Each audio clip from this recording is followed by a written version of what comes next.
Hello, this is Paul Chek. Welcome back to part 5 of the 7 A's of healing. As I've said each time, I like to give references and credit where credit's due. My inspiration for this series comes from the book When the Body Says No by Gabor Mate, MD. Today we're going to talk about attachment.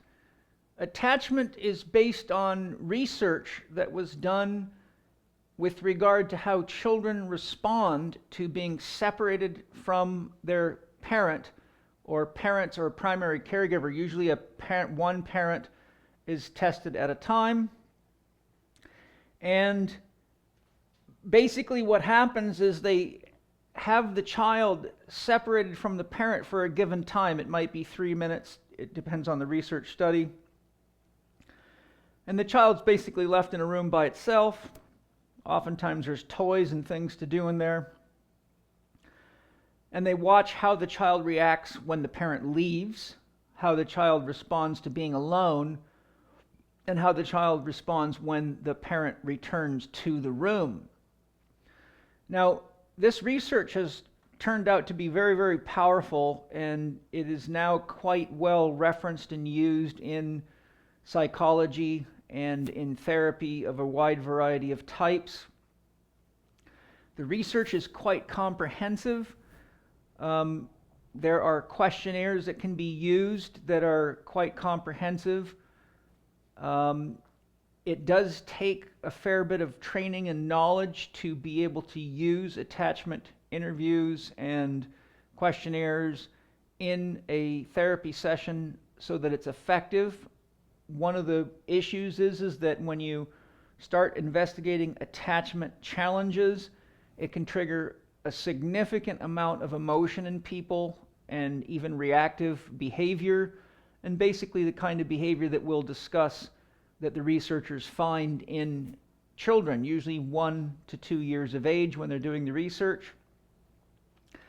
So there's a lot to it, but it is very, very important with regard to our concept of healing, the 7 A's of healing, because a lot of disease comes from the exhaustion of our ability to cope with our programming and the coping mechanisms and the challenges that they often produce in relationship to self and or other. As a holistic health practitioner and someone who works with the most elite athletes in the world, amateur and professional, business executives, people with addictions, and all sorts of life challenges, this type of research and these type of assessments and the coaching skills and systems that I've developed to help people heal are very significant, although these types of things have been worked with all the way back into shamanism and the work of medicine men and healers and chiefs and leaders of all types. But it's only recently that it's been put into a scientific framework. But through the scientific framework, we can look back and see that these kinds of challenges have been with us for as long as we've been around, essentially. It'll become more obvious as we go forward. Now, a book that I really like is by Daniel Siegel, MD. It's called Brainstorm, and it's about the changes that teenagers go through and why they can be challenging to parent, and why they do often radical things, especially the young males, being aggressive, driving too fast, drinking too much, drugging, pushing things to the extremes, getting killed, getting injured, hurting others, things like that. There is a questionnaire in this book that can be helpful for you. It's designed to help you understand your teenager and what may be causing them to behave the way they are. I highly recommend it. Daniel Siegel, MD, is a psychiatrist. He is the first person to put forth an effective description of mind, which is mind and embodied and relational process that regulates the flow of energy and information. I like Daniel Siegel's work because he is not at all quick to use drugs. He has developed a number of approaches. He's got several great books, some on audio, some written, such as The Neurobiology of We and a number of others. He's got great books on parenting. So if you're looking for good books to understand yourself, your mind, and how to parent, Daniel Siegel, MD, is a fantastic resource. So when it comes to understanding attachment, as I said, the researchers will have the child in a room, separate the parent from the child for a given period of time, and then when the parent returns, they will watch to see how the child responds to the return of the parent or primary caregiver. A securely attached child will connect with the parent when they come back in, make that connection, but generally will return to playing and doing whatever it was that they were finding joy in. So there's a reconnection, hi mom, hi dad, and then back to play. And there's no stressful emotional reaction. And there's no insecurity in the child. They're fine to play by themselves, and oftentimes they're fine being alone for a given period of time as well. So that's sort of what we're all hoping for. That would be the ideal response in a child due to effective parenting. Then we get into the challenging forms of attachment that often lead us to a lot of challenges in life with ourselves and relationships with others, or even person, places, or things. They're more likely to be connected to addictions and self-disruptive or defeating behaviors, challenges at work, anywhere where there's relationships with other people are involved. The challenging attachments that are the classic groups identified in researchers, other people, by the way, that have done research on this and talk about it a lot, is Ken Wilber, Daniel P. Brown, Keith Witt, who's also written books on parenting, and also he's a psychologist in the integral system, very, very knowledgeable. He's also got books on how to love effectively that are very, very good. I've studied a couple of these books that are worth mentioning. There's a few other people out there. This is not by any means an isolated topic anymore. So the groups that play out in the research are the insecure avoidant attachment model, the ambivalent attachment model, the disorganized attachment model, and the reactive. So I'll give you a very brief summary of each of these, and then we will talk about some concepts as it relates to the 7 A's of healing, or healing in general.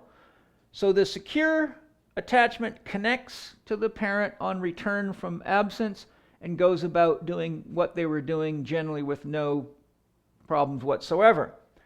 The insecure avoidant, which is about 20% of the population in general that have had challenges. The research basically says of 20%, about 20% of the people out there have this kind of challenge, a insecure or avoidant attachment. And it relates to not being seen or soothed on return of the parent. So if a child is not seen, i.e. connected to, or soothed, particularly in that first 2 years of development, then you can develop an insecure avoidant attachment problem. And when they return, the child avoids them. And this can be a response to one parent, not both, or both, depending on the interactions of each of the parents with the children. And this is pretty much true of all of these. It's not always both parents, it can be one.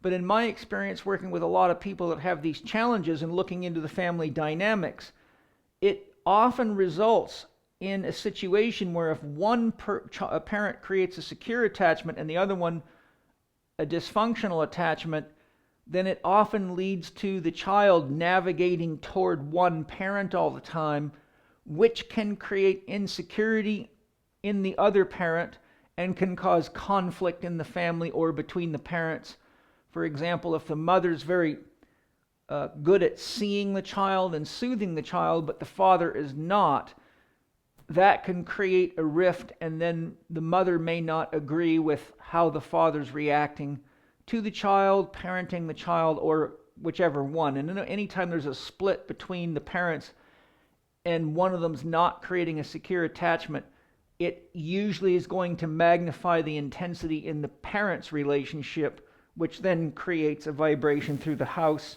where there's incongruency between the parents.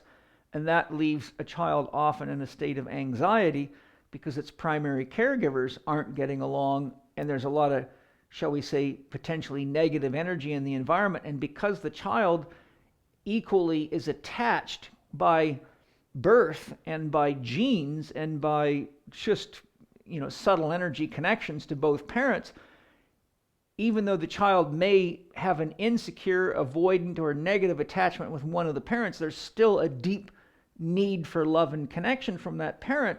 So if it's not getting it, that's a problem. The child's extremely sensitive to that, and if the parents aren't connecting, that makes the child usually scared to death, because if the two people that are most important in the world to protect you are having a hard time navigating life themselves, then the child is going to react in a way similar to this. Imagine if you were in the back seat driving somewhere and your mother or father was driving and the other was in the passenger seat, and the two of them got into a big fight or argument and weren't paying attention to the road.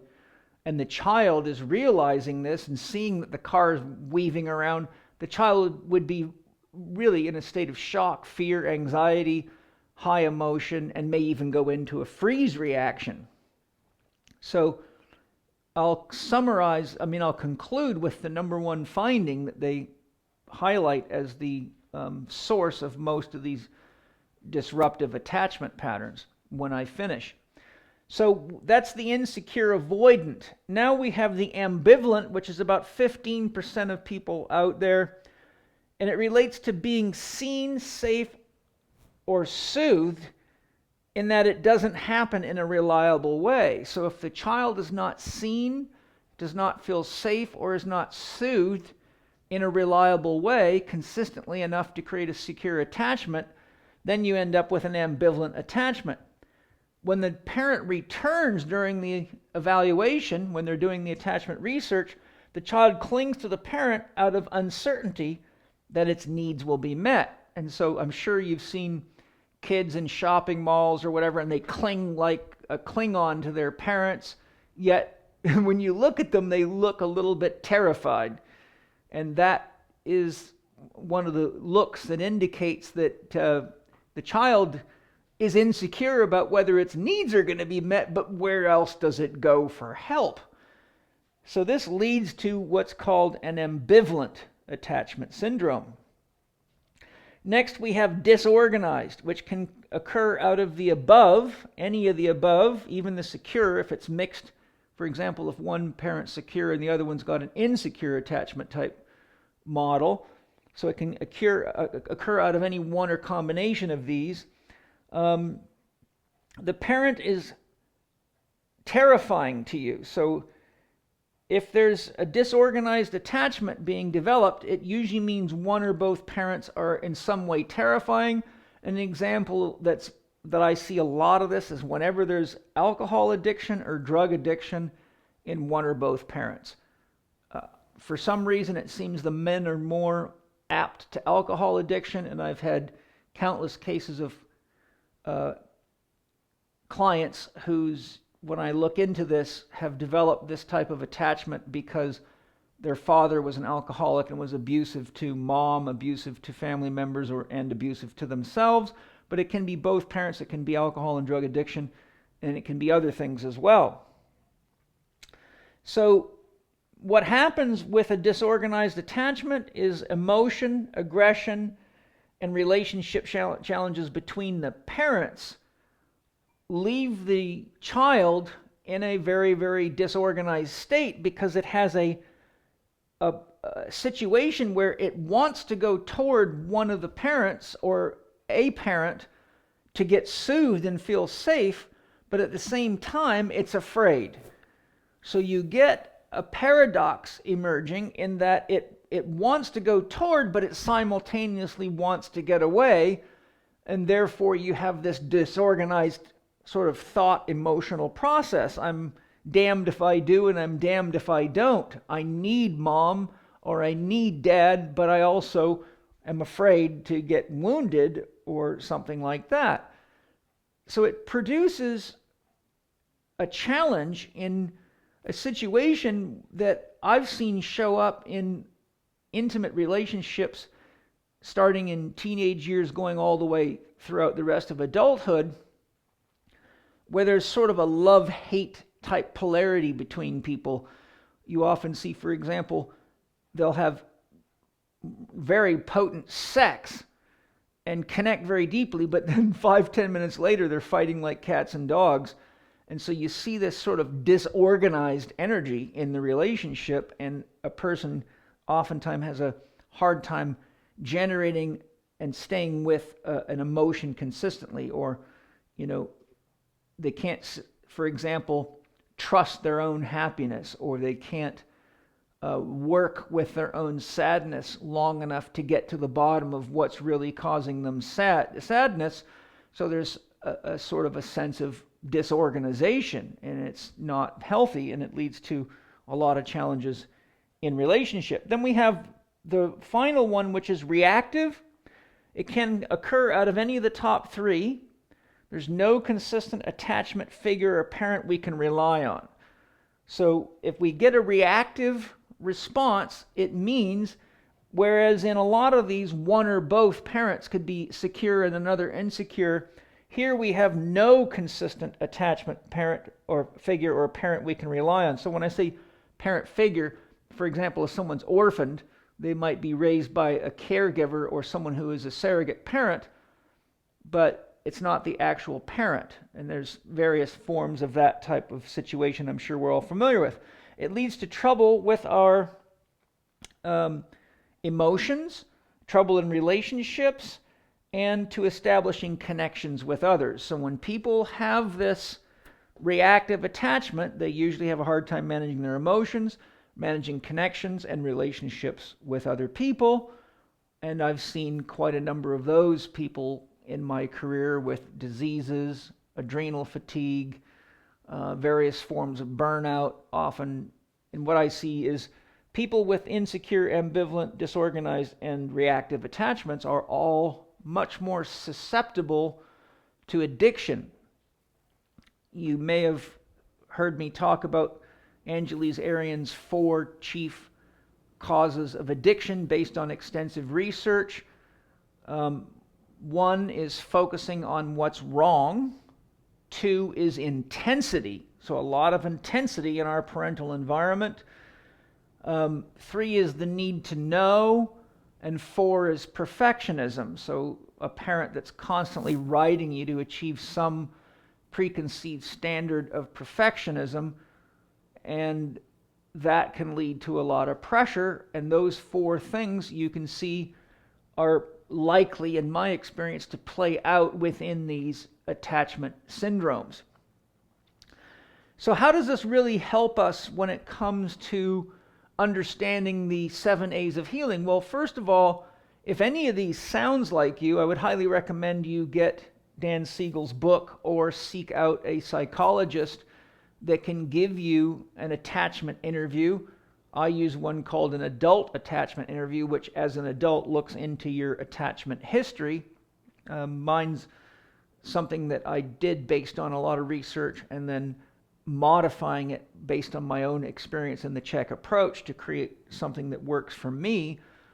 But the reality of it is that if we don't look into our family history and our developmental history, we will not understand our programming. We will not understand ourselves quite often. And without an awareness of what's going on within us, it's very easy to think that all the problems that are happening in our life have to do with something someone else is doing to us. And typically you see people with a variety of these types of attachment syndromes having a hard time holding jobs, having a hard time staying in relationships, and having a hard time with their health and making promises and resolutions that don't get kept. So there's a lot of problems with consistency, focus, clarity, and basically taking something from the beginning through the process, whether it be a relationship to a conclusion or a project, because there's a hard time working with others, and these challenges, when we don't feel seen or safe or soothed, it's very easy for children to begin to think something's wrong with them and then turn their negative energies, the inner judge and critic, against themselves, which can lead to autoimmune disorders and many other types of problems.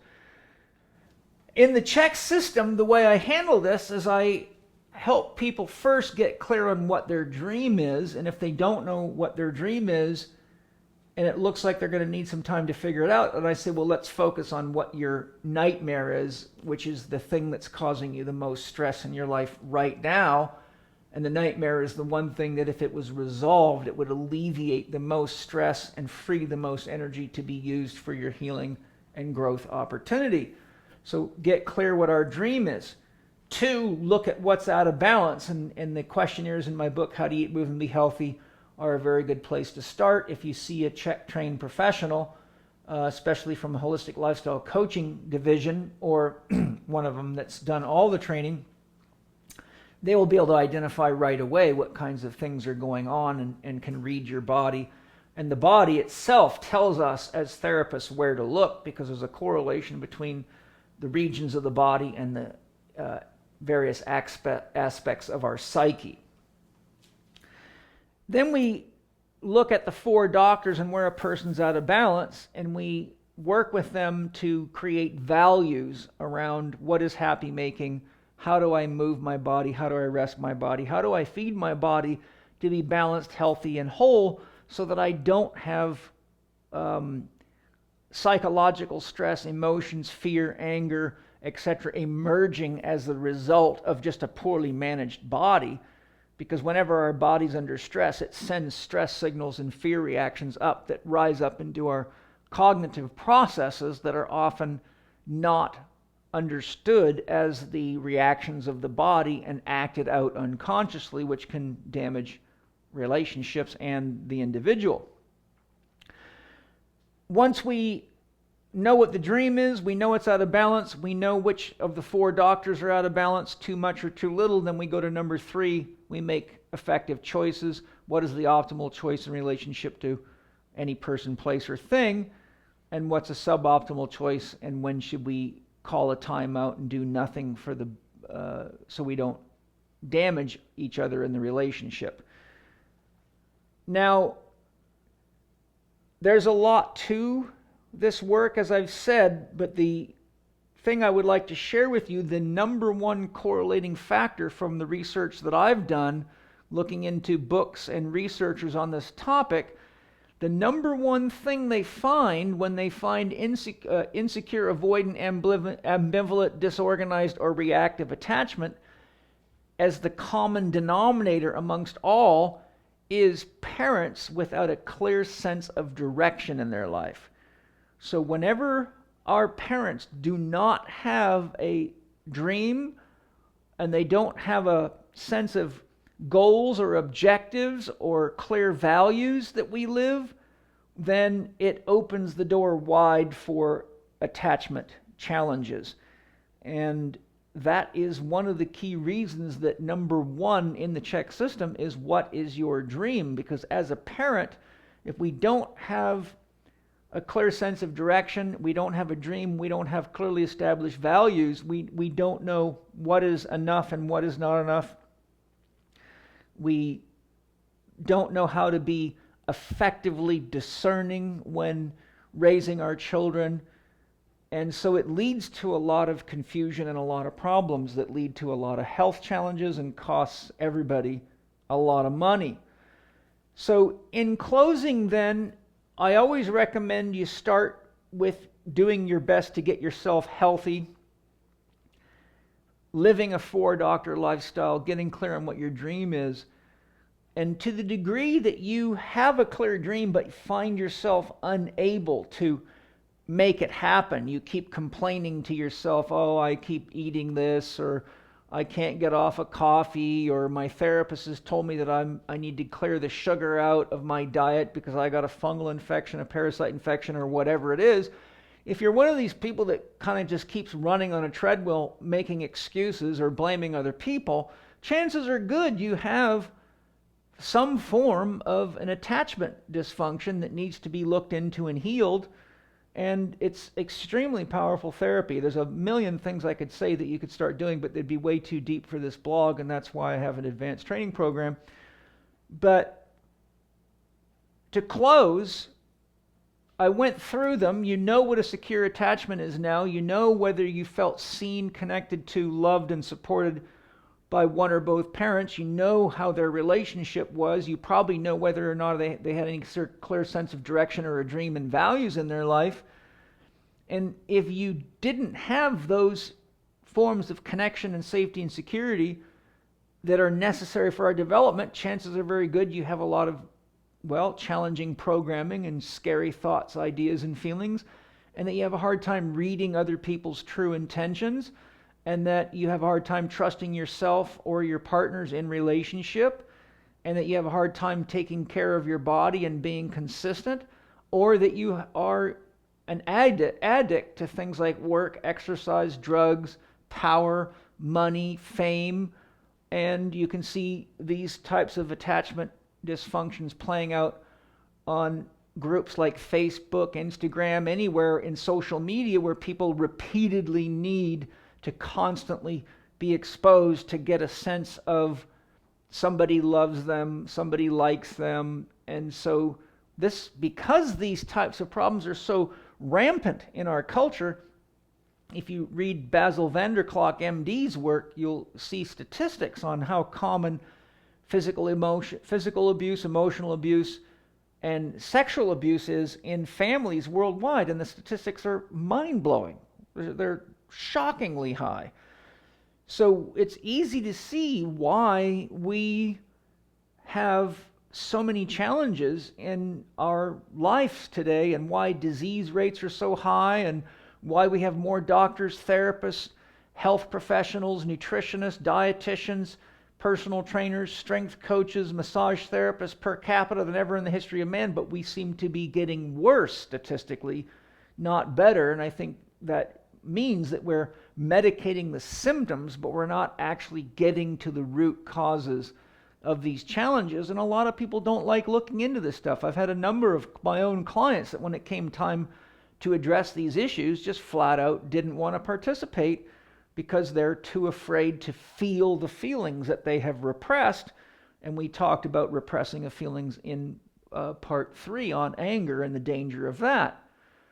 So hopefully what this blog has brought you is an awareness of the different types of attachment, from secure to insecure, avoidant, ambivalent, disorganized, and reactive, to knowing that there are resources that can help you, and there are many psychologists and psychotherapists and therapists of a variety of types out there that can help us. There are books about this. There's videos about this. You can look at websites like Daniel Siegel, MD's website.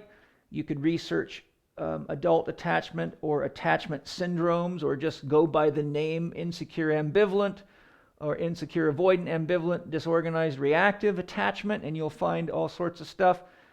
But my advice is, if you think you have one of this, get yourself to somebody that has a track record of working with these types of challenges and has some solid education on the issue, and do the work of healing, and your healing can set you free and get rid of a lot of medical expenses and help you know what it is that you want and need in relationships, so that you're clear about how to find that optimal partner or partners in life, and go on and live your dreams and share your love with the world. So thanks for joining me today. I'm Paul Chek. I will look forward to seeing you for part 6, assertion.